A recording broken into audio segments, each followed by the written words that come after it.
The Carolinas are the U.S. states of North Carolina and South Carolina, considered collectively, combining North Carolina's population of 9,848,060 and South Carolina's of 4,774,839. The Carolinas have a population of 14,622,899 as of 2013. If the Carolinas were a single state of the United States, it would be the fifth most populous state, behind California, Texas, Florida, and New York. The Carolinas were known as the Province of Carolina during America's early colonial period, from 1663 to 1710. Prior to that, the land was considered part of the colony and dominion of Virginia, from 1609 to 1663. The province, named Carolina to honor King Charles I of England, was divided into two colonies in 1729, although the actual date is the subject of debate. History. Sir Robert Heath was an English judge and politician who was also a member of the English House of Commons from 1621 to 1625. Sir Robert Heath was granted charter over the lands between latitudes 31 degrees and 36 degrees north, from the Atlantic to the Pacific Oceans. Heath's patent required he plant a colony that was never fully realized. The 1663 charter granted the Lords Proprietor title to all of the land from the southern border of the colony of Virginia at 36 degrees north to 31 degrees north. In 1665, the charter was revised slightly, with the northerly boundary extended to 36 degrees 30 minutes north to include the lands of the Albemarle settlements along the Albemarle Sound who had left the colony of Virginia. Likewise, the southern boundary was moved south to 29 degrees north, just south of present-day Daytona Beach, Florida, which had the effect of including the existing Spanish settlement at St. Augustine. The charter also granted all the land, between these northerly and southerly bounds, from the Atlantic Ocean, westward to the shores of the Pacific Ocean. The Charter of 1663 chartered the territory as an English proprietary colony, assigning rights to 8 English noblemen. These noblemen are known as the Lords Proprietors of Carolina, forming the Province of Carolina. George Monk, 1st Duke of Albemarle; Edward Hyde, 1st Earl of Clarendon; John Berkeley, 1st Baron Berkeley of Stratton; William Craven, 1st Earl of Craven; Sir George Carteret, Sir William Berkeley; Sir John Colleton, 1st Baronet; Anthony Ashley Cooper, 1st Earl of Shaftesbury. Between 1663 and 1729 there were many disagreements relating to defense, governance and the difference between the two differing agrarian styles employed by the inhabitants of the colony of Virginia and that practiced by the planters arriving to Charlestown from the West Indies and Barbados. In 1729, the province of Carolina was divided when the descendants of 7 of the 8 Lords Proprietors sold their shares back to the Crown. Only the heirs of Sir George Carteret retained their original rights to what would become the Granville District. Both the province of North Carolina and the province of South Carolina became English Crown colonies in 1729. Culture. The culture of the Carolinas is a distinct subset of larger Southern culture. Notably, the coastal Carolina region was settled by Europeans over a century before the inland regions of the South, and was influenced by the culture of the Caribbean, especially Barbados. Many of the early governors during the Unified period were Barbadians. Though the two states both form part of the South, there are historically a number of significant differences in the settlement patterns, political development, and economic growth of the two states. For example, during the Civil War, SC was the first Southern state to secede from the Union, while NC was the last state to secede. During the war, SC was generally one of the strongest supporters of the Confederacy. Many North Carolinians, however, refused to support the Confederacy at all. They either remained neutral or covertly supported the Union during the war. NC's Civil War governor, Zebulon Vance, was an outspoken critic of Confederate President Jefferson Davis and frequently refused to obey Davis's orders for reinforcements and supplies. Vance insisted the soldiers and supplies were needed in NC politics during most of the 20th century. SC was a bastion of the solid Democratic South with almost no Republican officeholders, and the state frequently elected politicians who were outspoken supporters of racial segregation. NC, while mostly Democratic, contained a large Republican minority. The state voted Republican in the presidential election of 1928 and elected several Republican congressmen, governors, and senators from 1868 to 1928, and NC was widely known as one of the more progressive Southern states on the issue of segregation and civil rights. In 1947, the famous journalist John Gunther wrote that North Carolina is by a good deal the most progressive Southern state will, I imagine, be agreed to by almost everybody. On the other hand, he described South Carolina as one of the poorest American states, and probably one of the borkiest. In describing the differences between the two states, Gunther noted that, in 1947, divorce in North Carolina may be granted simply on the ground of absence of cohabitation. South Carolina is the one American state in which divorce is not possible. NC's nickname for many years was a Vale of Humility between two mountains of conceit. The mountains were Virginia and South Carolina. Despite these differences, NC and SC are the country's two most politically similar states. According to a comparison of the states along a range of 19 variables performed by the statistician Nate Silver in 2008. Economy. Traditionally, like much of the South, the Carolinas have been agricultural. However, the predominance of certain crops has influenced the regional economy. Like other Southern states, until after World War II, North Carolina remained primarily a region of small farms and factories heavily dependent on just a few labor-intensive crops, relying on sharecropping and tenancy, especially for black laborers. The Carolinas are distinct for their economic dependence on tobacco as well as on cotton and rice, and for their many small-scale furniture, textile, and tobacco factories. These small industries gave the Carolinas, in particular NC, a more significant industrial base than most Southern states. But as increased mechanization in the textiles, apparel, and furniture industries combined with the decline of the tobacco industry, many rural and small urban communities suffered. However, during the 1990s, both states began to experience growth in the technological and banking sectors, bringing jobs and population growth. These changes, as with earlier industrialization, were more pronounced in NC, and SC has experienced a slower rate of economic growth for several years.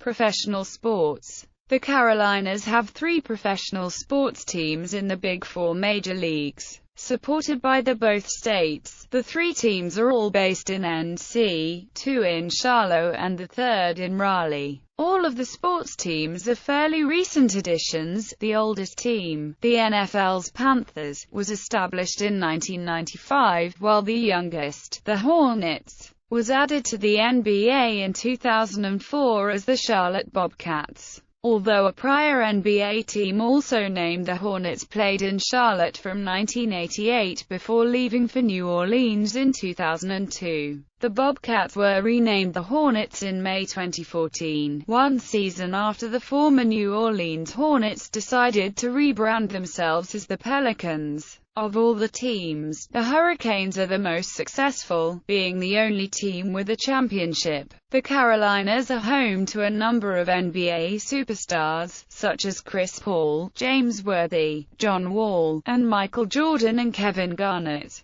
Jermaine O'Neal, Ray Allen, and Raymond Felton. 6 of these players are All-Stars, 4 are NBA champions. and John Wall and James Worthy were the number 1 draft picks in the 2010 NBA Draft and 1982 NBA Draft, respectively. An abnormal amount of basketball players come from here, on par with the big cities like New York and Los Angeles, while the Hornets do little to generate buzz in the Carolinas. They are home to 3 of the most successful collegiate men's basketball teams in the NCAA, the University of North Carolina at Chapel Hill, North Carolina State Wolfpack, and the Duke Blue Devils. All 3 schools are fierce rivals who have combined to win 12 NCAA Men's Division I basketball championships. Boundary between the states. Plotting the boundary according to the prefatory notes to Volume 5 of the Colonial Records of North Carolina. The process of determining the boundary between North and South Carolina began in 1720, when the purpose to erect a 3rd province in Carolina, with Savannah for its northern boundary, began. On the 8th of January 1730, an agreement between the 2 states set for the border to begin 30 miles southwest of the Cape Fear River, and to be run at that parallel distance the whole course of said river. The next June, Governor Robert Johnson of South Carolina said the border should start 30 miles southwest of the source of the Cape Fear, due west as far as the South Sea, unless the Waccamaw River lies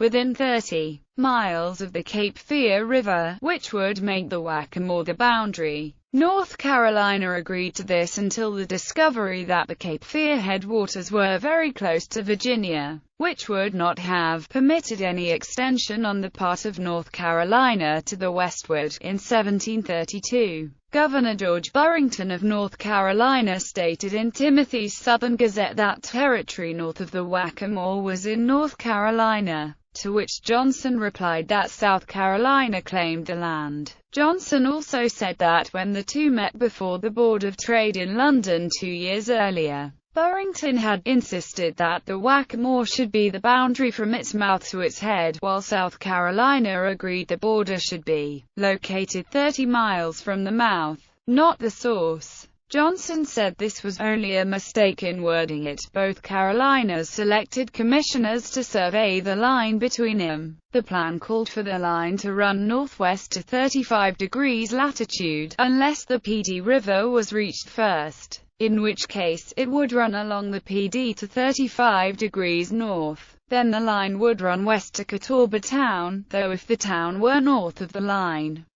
was to run around Catawba to keep it in South Carolina. In May 1735, the surveyors went from the Cape Fear westward 30 miles along the coast. Then they turned northwest and marked the location with stakes. The surveyors agreed to meet again on September 18.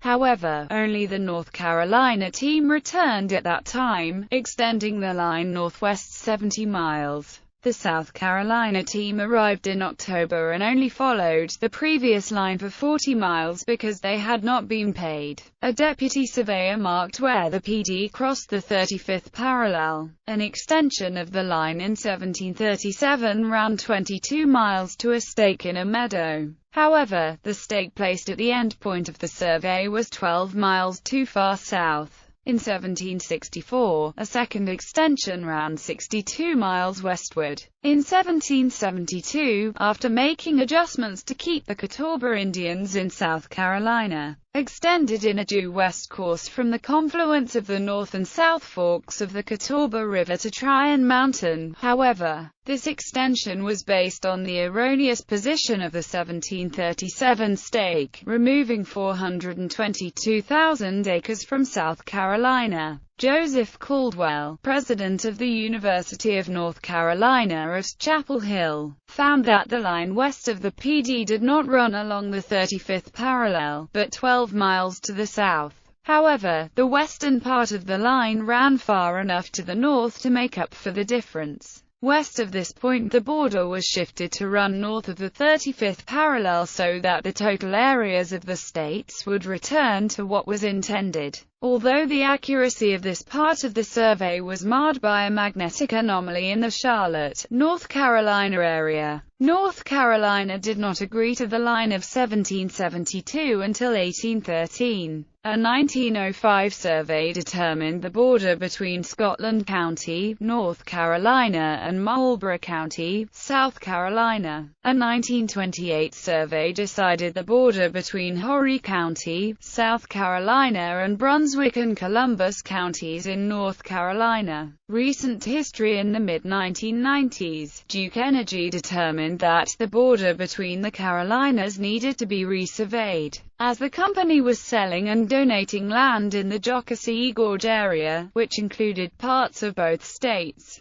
Also, with more people living outside cities, the precise boundaries of fire, tax, and school district lines needed to be known. This was especially a problem in the mountains, where people had previously lived in valleys, not on the ridges where the border was. A 15-year plan to re-establish the boundary began, using maps from the 1813 to 1815 survey and GPS technology. A few stone markers still read NC, SC 1815 AD, but other locations were marked with trees which no longer stand. South Carolina had recently been involved in a costly legal battle with Georgia over a small number of islands in the Savannah River, and wanted to avoid the expense of a lawsuit regarding the North Carolina border. So the two states agreed in 1993 to cooperate in resurveying the border. The effort included using colonial-era maps to reconstruct the positions of trees making the border that had long since died, and tracking down the original positions of stone markers that had been moved. After 18 years and $980,000, it was predicted that the process of determining the border between the Carolinas would be complete in 2012. Financial problems delayed the last survey until October 2012, meaning the results were not expected to be known until spring 2013. A gas station and 30 homes could change states. Lake Wylie Minimarket has been located in South Carolina, along U.S. Route 321, and the move to North Carolina would result in higher gas taxes and change laws on beer and fireworks.